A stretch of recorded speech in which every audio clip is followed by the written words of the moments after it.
Some call me Steve, Dad, husband, or friend. Others might call me boss, coach, or mentor. Today you can call me the Leadership Hacker. Thanks for listening in, I really appreciate it. My job as the Leadership Hacker is to hack into the minds, experiences, habits and learning of great leaders, C-suite executives, authors and development experts so that I can assist you developing your understanding and awareness of leadership. I'm Steve Rush and I'm your host today. I'm the author of Leadership Cake, I'm a transformation consultant and leadership coach and can't wait to start sharing all things leadership with you. Our special guest on today's show is Tab Pearce. He's a business turnaround leader and author of the book Upsurge, Wreckage to Triumph, Rebuilding Your Personal and Business Life. He's also the CEO of Caliber Security Partners and the CEO of Refiners.io. Before we get a chance to speak with Tab, it's the Leadership Hacker News.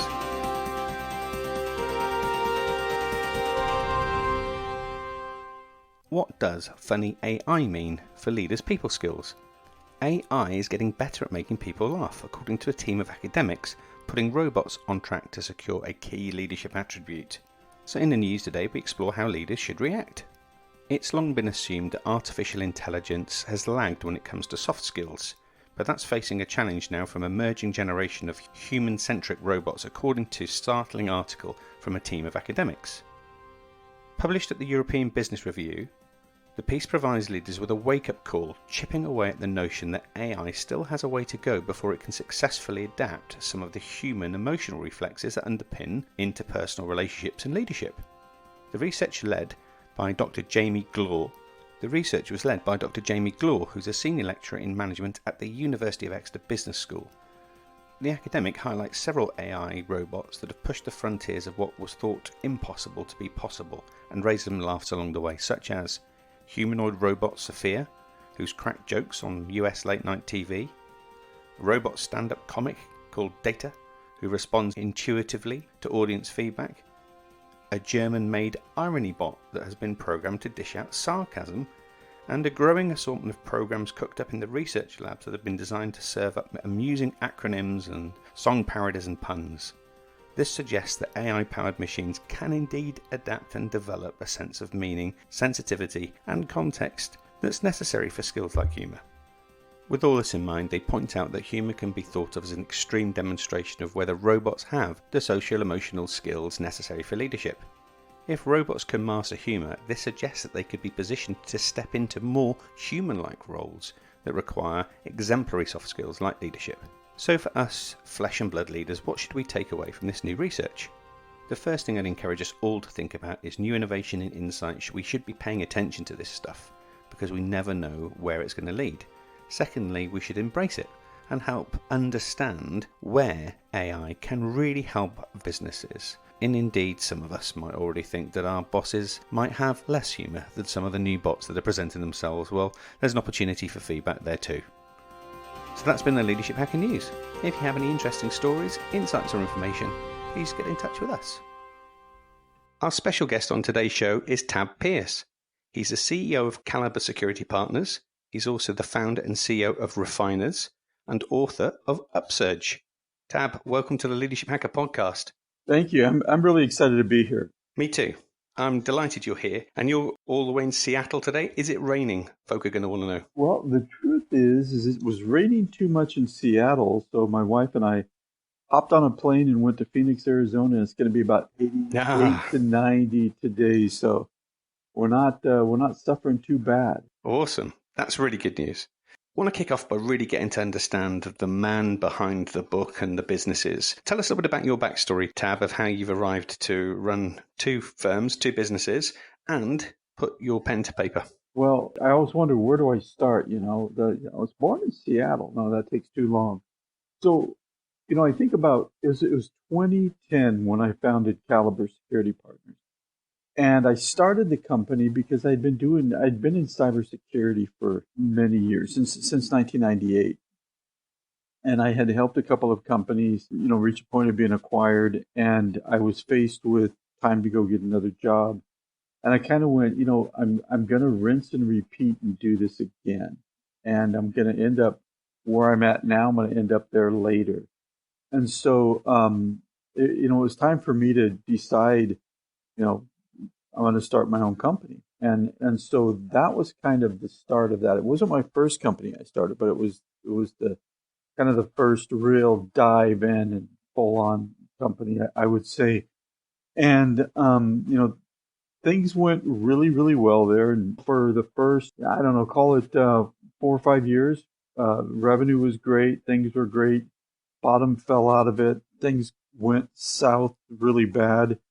And, it was in the middle of that I started writing the book Upsurge. And, since then, the end of the story, well, not the end of the story, but the story where we're at now is things are successful. And, as you mentioned, started another company called Refiners. So that's kind of the backstory in a Cliff Note version. If you can give our listeners a bit of a sense of, the kind of work that you do in the world of cybersecurity and so on and so forth, and then how that differs from the work you do with Refiners, because they're very different business models, aren't they? Yeah, absolutely. Very, very different. So security, people will say, how did you get into security? And I'm like, well, like a lot of things, you stumble into it. You don't, I didn't set on, I'm going to be cybersecurity before it was even called cybersecurity. But what we do, and my niche within that market is the services side. So, large companies, Fortune 500 companies, emerging technology businesses, and probably everybody in between, but business to business, they'll turn to us to do things like testing of systems or applications or websites, and basically act as an ethical hacker to find out what vulnerabilities they have. So we do a lot of that. We do a lot of, the compliance, the risk, the privacy side of things as well, helping organizations become ready for that, which, as you mentioned, is a lot different than Refiners. Refiners is a community of entrepreneurs, small business owners, and individuals that, kind of want to gravitate towards that. And we're still in the fledgling building stage, but the idea of that is peers helping peers grow, as well as mentors that are there to guide them in the mentor's specific domain knowledge. So that's actually kind of, it's interesting because, what I've learned over time doing two things is that I really like security, but I love what I'm doing at Refiners. I love bringing people together. I love helping people out. And so it's kind of a different, just two different flavors of being an entrepreneur. And what was the defining moment for you that said, Refiners is where I want to take my entrepreneurship in that direction? What was the kind of key thing that said, this is what I want to do next?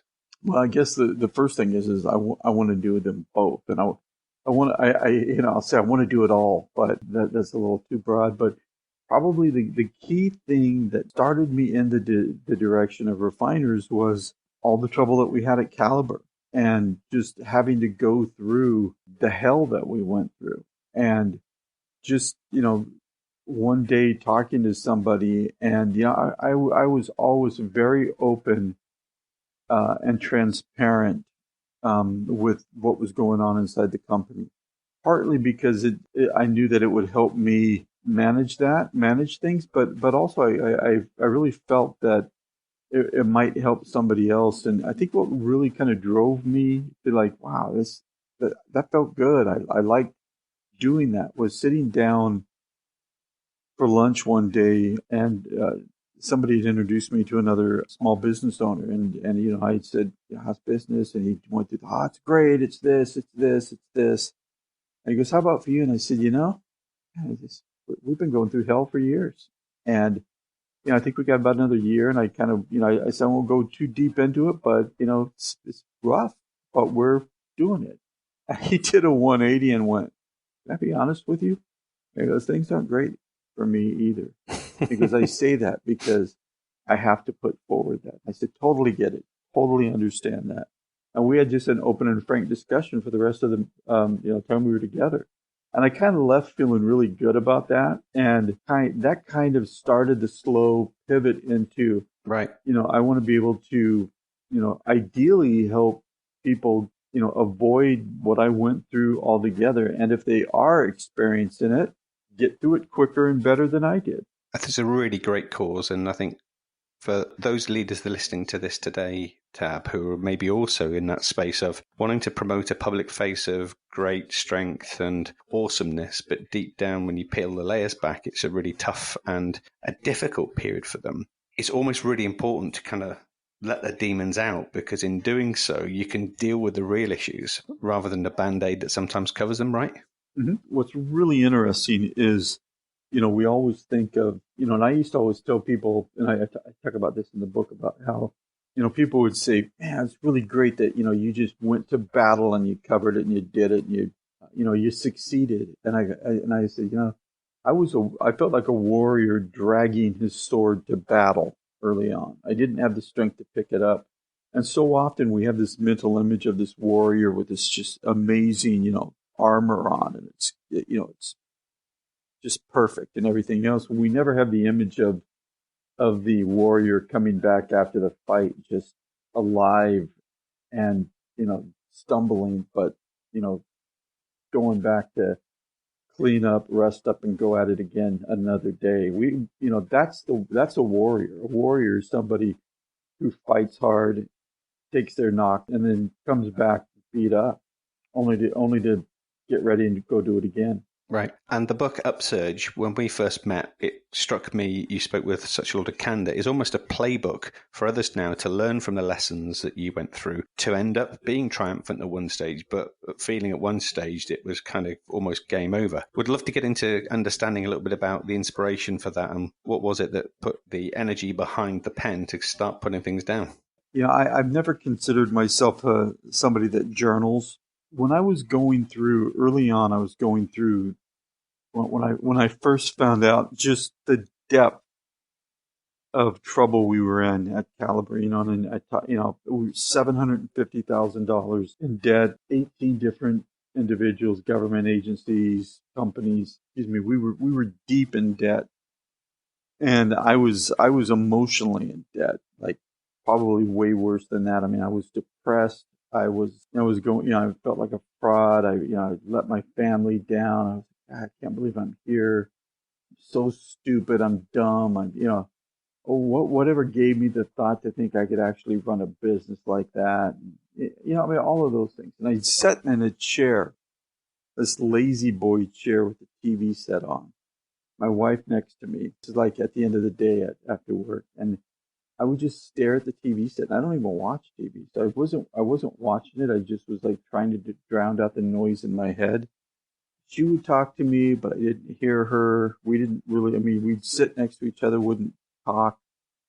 It was just horrible, and all these crazy thoughts running through my head. And then one day, I think this went on for a couple of weeks. One day, had a good, I don't know if it was a good, I can't remember if it was a good hour or if it was a good day, but I felt like I was in the eye of the storm, and I took out, I always say I took out pen and paper. I took out, my laptop and kind of penned a letter to myself, and, I called it, you know, happy to, or no, I called it the poor wayfaring man of grief or something like that. And it's funny because I've read it since then, and it's in the book. I put the letter in the book, and I just went, oh my gosh, how freaking melodramatic was I?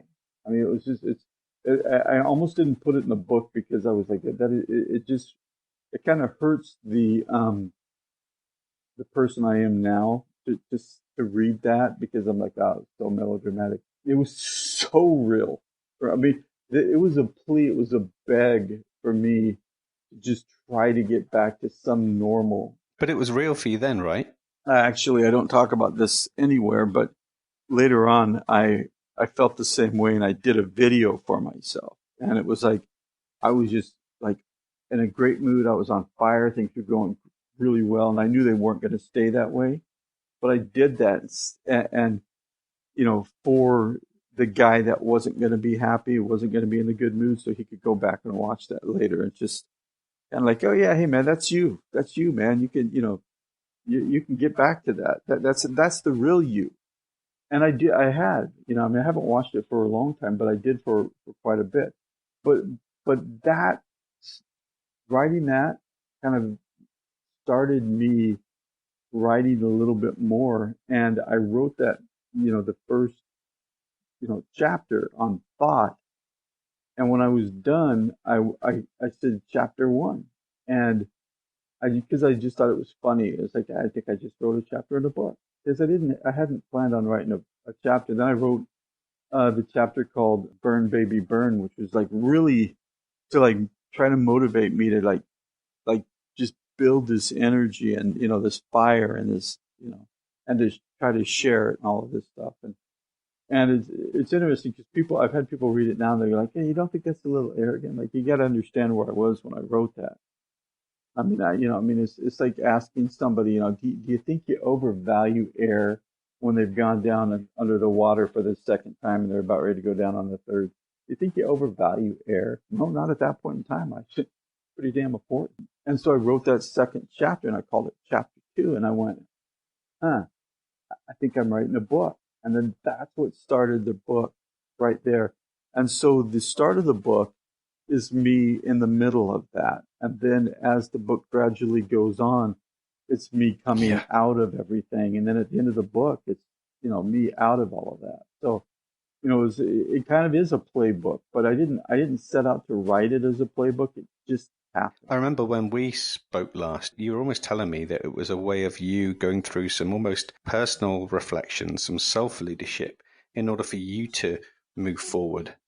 Is that a fair assessment?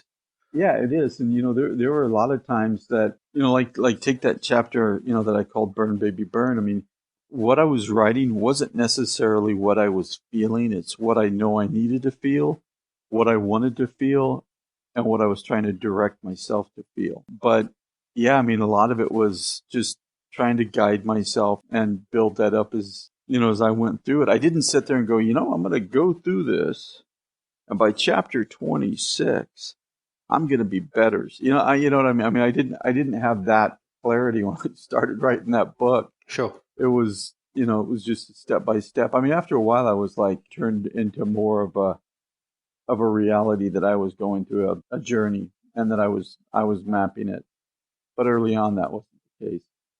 What struck a chord with me as you start to think about the evolution of not only you writing the book, but you going through that from that place of debt and despair to being successful once more is that this is a real story of a real leadership experience, one that you can't take from text. It can only come from experience, right? Yeah, absolutely. Let's get into a couple of those chapters, Tab, because there are some real things in there that struck a chord to me that I know our listeners would love to hear from you, but it'll also help kind of understand some of that journey that you went on. The one chapter in particular that kind of struck a chord with me was this whole principle of learning to ask yourself great questions. Yeah. How did it work out that you weren't, and what did you work out were the great questions? You kind of realize that maybe you didn't ask yourself great questions after the fact, right? I mean, rarely do we sit there and go, wait a second, that wasn't the level of question I need to ask. That's where we should go. That's where we need to go. But what really got me realizing that I needed to do a better job of it was, there were some things that if we would have stopped as a leadership team and said, we don't have to make a decision right now. So if we don't have to make a decision right now, what can we do to prepare ourselves to, to make the right decisions? And that would have been our best question, right? Is to ask ourselves, what do we need to do to prepare ourselves and to allow ourselves to have that time? Instead, what we did is we said, we've got this, we've got this, we've got this. Let's go take out this loan. And it was a bad loan. And, it made things worse because what we would have done is we would have looked and said, if we take out this loan, what actually gets paid? What actually gets done? As opposed to, if we take out this loan, then we won't feel that, because we didn't say this, but basically it was, if we take out this loan, we won't feel the way that we feel right now. And it'll buy us time. Right. Which it did. It bought us time. But what it bought was time that we were going to ultimately reach a worse place than we would have been if we would have made the hard decisions early on. So, there were things like, we should have been asking ourselves in that situation might have been, what are the real issues that we're facing right now? And, maybe what is it we really need? Things like that. And if, maybe saying, what happens if we choose to take out a loan? What's the good? What's the bad? What's the consequences of taking out that loan? What's the consequences of doing all of these things? And so I spend a lot of time trying to analyze how I'm going to ask myself the best possible questions. I always think, if I can ask myself good questions, I can get great results. So I always look at I think, is where I'm at right now, am I looking for something that's strategic or tactical? What is it I want to accomplish? Am I looking at, what's the end game? And then I always look at like, kind of a 5-point process. And that's like, what am I specifically facing? If what I do, is it going to push me to a logical needs? That's my goal. Is it's got to be able to help me focus on the basics and things that are logical. And I have to always open my mind to all of the possibilities, right? That's the key one, because we look and say, if I, back to my swimming analogy, it's, if you're drowning, maybe it's hard to do this, but, if you look up and you're like, I'm going to grab that log, a better question might be, if I grab that log, am I going to find out that it's the tail of an alligator? That's a good analogy. I mean, that's hard to do. It's hard to do when you're drowning. But in a case like this, those are the things that we could have done. What could go right? What could go wrong if we make that decision? And ideally, it for us, for me, it always creates more questions. It's going to lead to ideally greater answers. And then I usually will end with is what I decided to do, is it the best possible outcome? And that may seem like a lot to go through, and you don't have to go each one of them, but if you could train your brain to prepare to ask, like, what's a better question? What's a better question that I could be asking that's more helpful to me today from where I'm at now than any other question. So and it would have saved us, just to give you an example of like, of what really happened for us. Everything came out when it all flushed out. Like I said, we were $750,000 in debt. We would have been in a lot less debt. We would have it would have been more painful for us if we hadn't taken out the loan, but it would have we would have been through it in about 6 months instead of almost 3.5 years. So, that's the question. In hindsight, do we want it to be easier at the front and harder, for 3.5 years?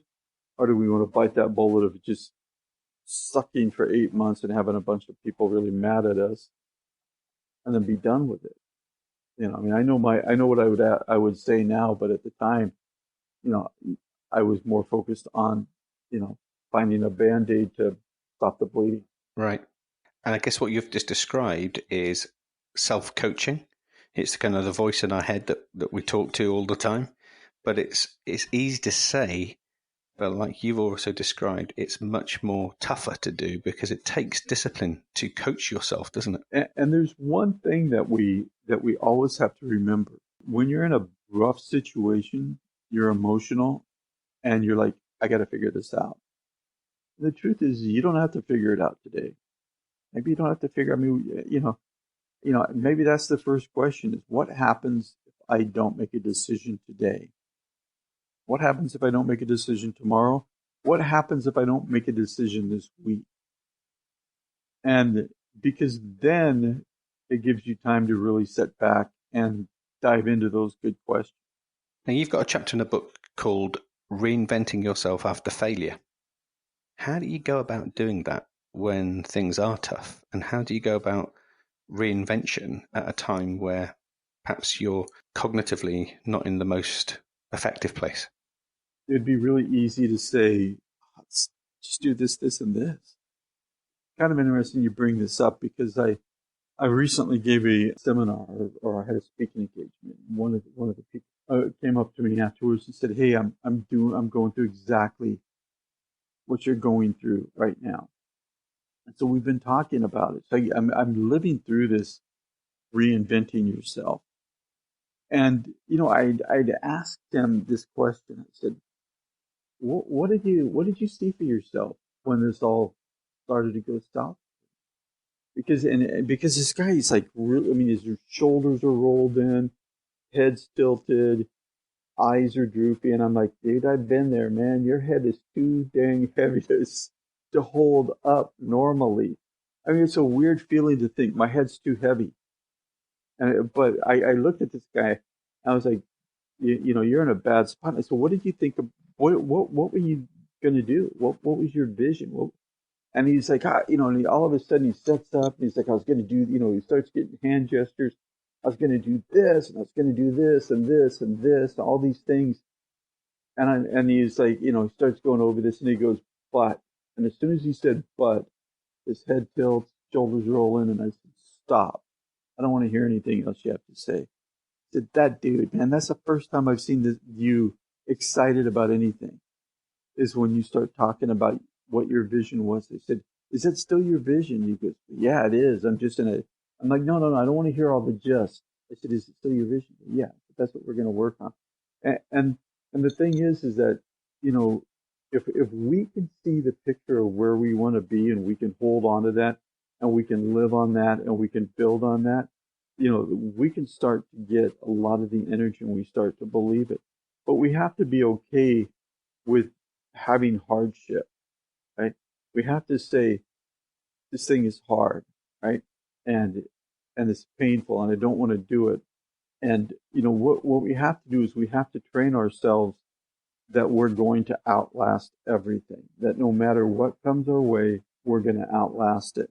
And that means that if we're talking about, looking at our, for us, we looked at the business and said, even though people were telling us, file bankruptcy and start over, I was like, we can fix this. This is still a good company. We just have to be smart, patient, resilient, and move forward. And whether or not you look at your business and say, there's something still here, I just need to reset and settle in and be resilient and move forward. Or you look at it and say, you know what? I know I can do something and I know I'm strong and I know I can build something, but this thing isn't it because it's not, it's not sustainable. It's not profitable. It's not whatever. And, we have to be okay to move towards risk. It always amazes me that when I look back at where I was or where we were as a company, it's like I was okay with taking risks when I thought things were good. But as soon as things went like bad, we stopped taking risks. That's interesting, isn't it? Yeah, that's when we should have been more willing to take risks. Right. Because at that point in time, I mean, at our lowest low, I mean, anybody who reads the book, I mean, I'm not taking money out of the company. I've put everything I've had financially into that company. I'm driving Uber to try to live, to make it, to pay everybody, to pay people off, to sustain this business, to make it go. I mean, dude, I was at the bottom, right? And I felt like I couldn't take a risk. The truth is what did I have to lose? So was I going to lose my business? But, damn, that thing was pretty much already gone. I was rebuilding it. And we don't think like that. We don't think like, okay, I managed to find the bottom. What am I risking? Yeah. And, I mean, we still have to be smart, but, we just have to, be okay with moving towards risk. And, we just have to, if we're going to restart and just say, either rebuilding a business or starting a new business, go back to asking yourself good questions. What is it I really want to do? And I'm not a big fan of do what you love and the money will follow. I've never been a big fan of that because not everything we love to do is we're going to be profitable with it. I'm not saying do anything, but I'm saying, look for things that can work. It can be profitable. You can build it. You can sustain it. And don't expect your life to be an overnight fix. When we went through this, and this is something I finally like learned, like no matter what I do, I can sit there and say, here's my business plan, or here's my plan to get out of debt, and I'm going to be really conservative, or maybe I'm going to be really, whatever it is, I'm going to be really conservative. I'm going to try to manage that. It's almost always going to take me 3 times longer than I think it's going to take. It just does. And I mean, as I said that, I'm thinking we're refiners, and what we're looking at doing, we're going to be holding an online conference in February, and I'm like, things are going to probably take longer than I think they're going to take. Just that's the way life is for me. So we got to be okay that things are not going to happen overnight. Things aren't going to get fixed overnight, and that we need to be consistent and we need to be resilient. And at the same time, we really need to learn to try to enjoy the journey. And I didn't start enjoying the journey until we were way into it, and I finally started to realize, you know what? I think we're going to do this. Once I let that thought into my head that I think we're going to do it, that was the game changers. That I really started to believe it. And it's getting used to being okay with not being okay until it is. Exactly. And Yeah. and just realizing that one thing that we're not good at as humans is realizing the prize at the end of it. The prize at the end of it is that we're a different person, and we're much better, and we're much stronger, which can lead to a host of other phenomenal things. But we don't see that. We just see the pain and the anguish, and then we beat ourselves up. We don't look at it and go, when I'm done with this, I'm going to stand on top of that mountain, and it's going to be glorious, and this is going to be the win. These are the things I'm going to experience. We don't allow ourselves to do that. There's one thing that you finish off the book with, which is, when I read it, I struggled with the concept, and I'd love for you to explore it. It's this whole principle of becoming a healthy narcissist. Tell me a little bit about that. It's interesting because out of everything that I wrote, that is the one I get the most, like, I don't want to say like flack, like I do get a little bit. I've had people come to me and say, I lived with a narcissist, and there's no such thing as a healthy narcissist. I mean, there's only one out of every 35,000 people on the planet that's a narcissist, but everybody knows a narcissist. So I think one is it would help us to really know what that is.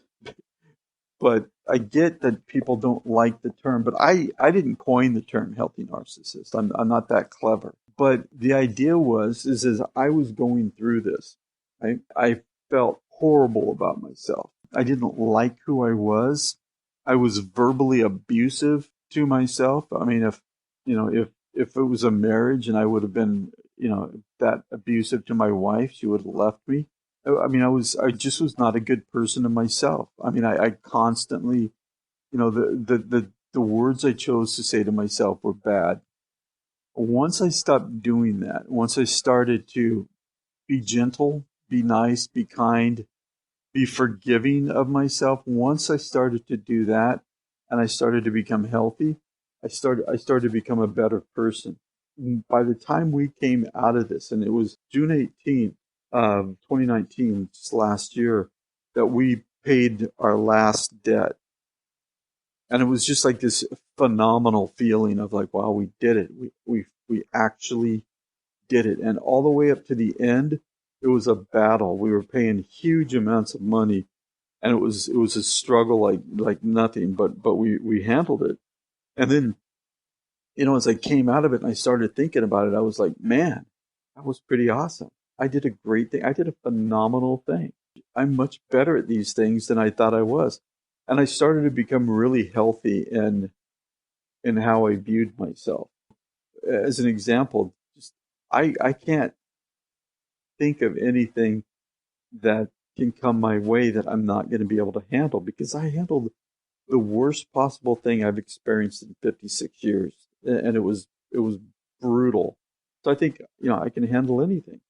So that's the narcissist side of it. It's like I really am like feel good about who I am. The healthy part of it is along the way, I want to help everybody. I think everybody should feel the way that I feel. I think everybody should feel phenomenal about their life.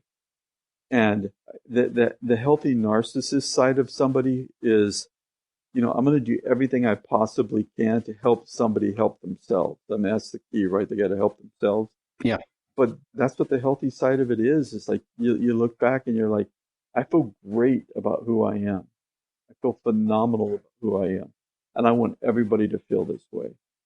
Sometimes, I've had people like read that. They're like, I don't like that. Like, did you read the chapter yet? No. I'm like, well, go read the chapter.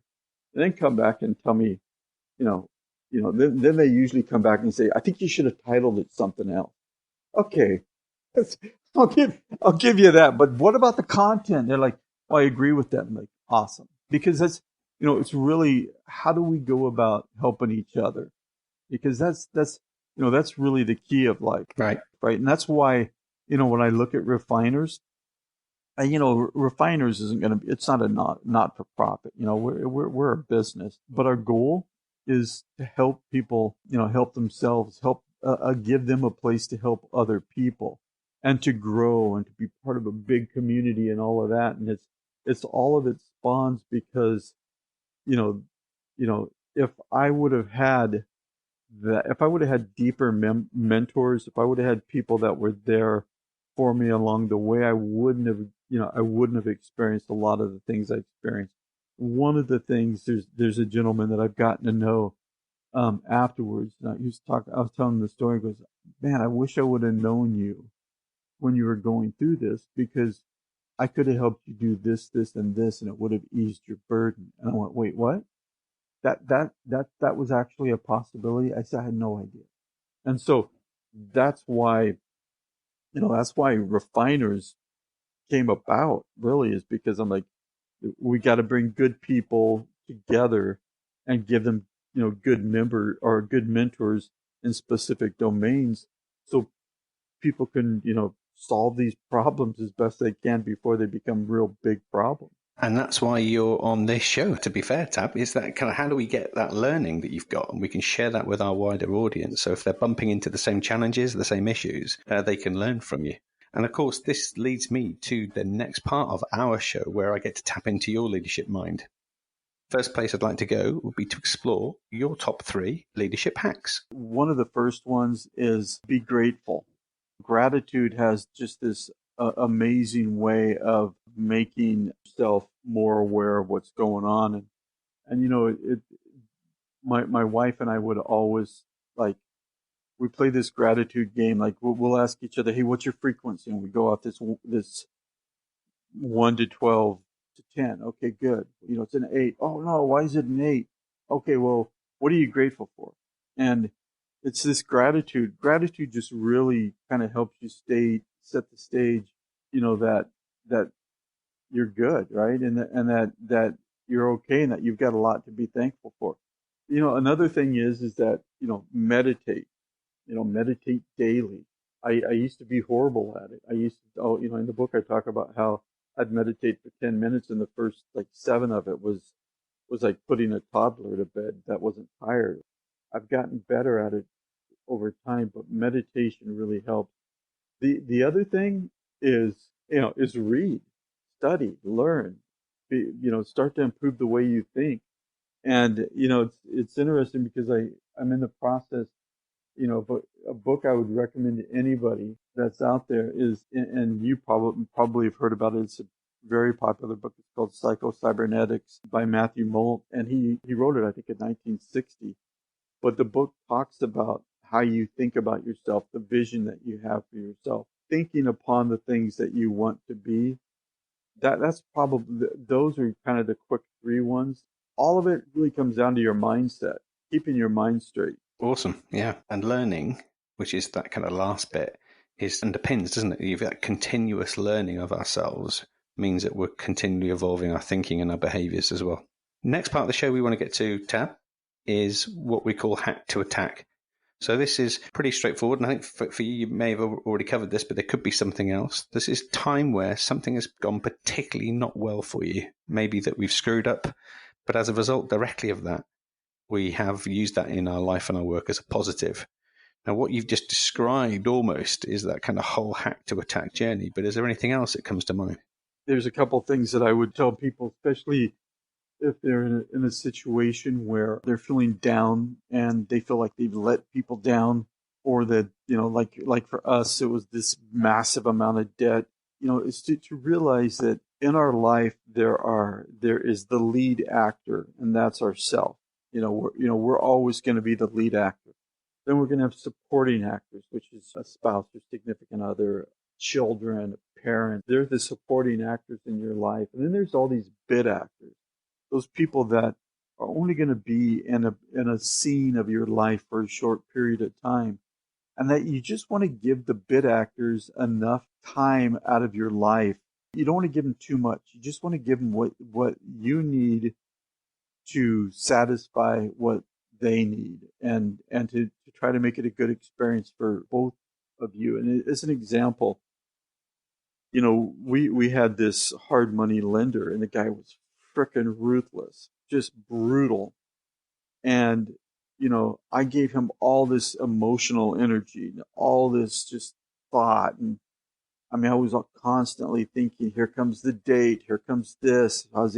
He's going to uppercase me to death again. He's going to do this and that. And then when we wrote when we paid the last one, he went away. Not surprisingly, he got his money, and guess what? That was the last one we paid, June 18th of 2019. Right. I haven't heard from him since. Yeah. Pretty sure I'll never hear from him again. So the hack to attack is, don't give people any more of your energy than you need to give to it to solve whatever that issue is. But don't overdo it. That's really neat. And the last bit we want to do is take you on a bit of time travel now. So you get to bump into Tab at 21, and you get a chance to give them some advice. What would your advice be? So can I change that question just a little bit? Yeah, go for it. How would you like to change it? This goes to, how I like to consider, like, how can I really benefit myself today, right?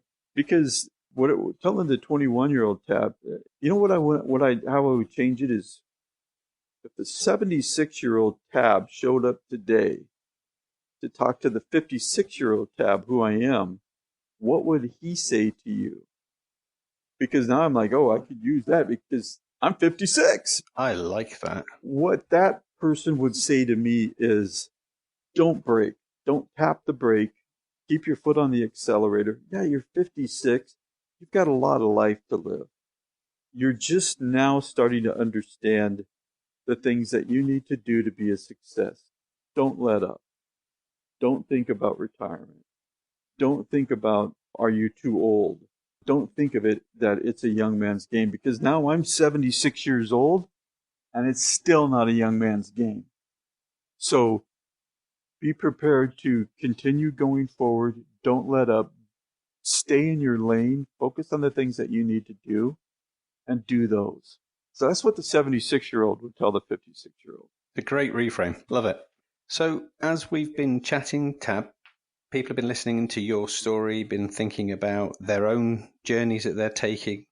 If they wanted to get hold of a copy of your book and indeed learn a little bit more about what you're doing with both of the firms you work with, so Caliber Security and indeed Refiners, where's the best place we can send them when we're done? If they want to get the book, there's a few things. One, they can email me at tab@refiners.io, and I'll give them a free PDF version of the book. If they would prefer to have it as a Kindle or a hard copy book, they can get that on Amazon. If they want to listen to the Audible version, Audible. That's, I guess, pretty simple. But if they want to, check out, more of what I do on a personal side, just, they can go to tabpierce.com, learn more about Refiners at refiners.io, and Caliber Security Partners at calibersecurity.com. Awesome. We'll put those links in the show notes as well, Tab, so people have them on hand. So from my perspective, I just wanted to say thank you. You've been a real inspiration to listen to, that whole kind of journey. And I know that you're coming out the other end now. And what I love particularly is that you're seeing this as an opportunity to start again. And I particularly love that reframe of what would the 76 tabs say to you? And that tells me that, there's loads more to come from you. So I look forward to reconnecting with you and working with you in the future too. And on behalf of our listeners, Tab, thank you for joining the Leadership Hacker podcast. Hey, thank you. This was phenomenal. I loved it. Awesome. Thanks, Tab. I genuinely want to say a heartfelt thanks for taking time out of your day to listen in too. We do this in the service of helping others and spreading the word of leadership. Without you listening in, there would be no show. So please subscribe now if you haven't done so already. Share this podcast with your communities and network and help us develop a community and a tribe of leadership hackers. And finally, if you'd like me to work with your senior team, your leadership community, keynote an event, or you would like to sponsor an episode, please connect with us via our social media. And you can do that by following and liking our pages on Twitter and Facebook. Our handle there is @LeadershipHacker. Instagram, you can find us there at @the_leadership_hacker. And at YouTube, we're just Leadership Hacker. So that's me signing off. I'm Steve Rush, and I've been the Leadership Hacker.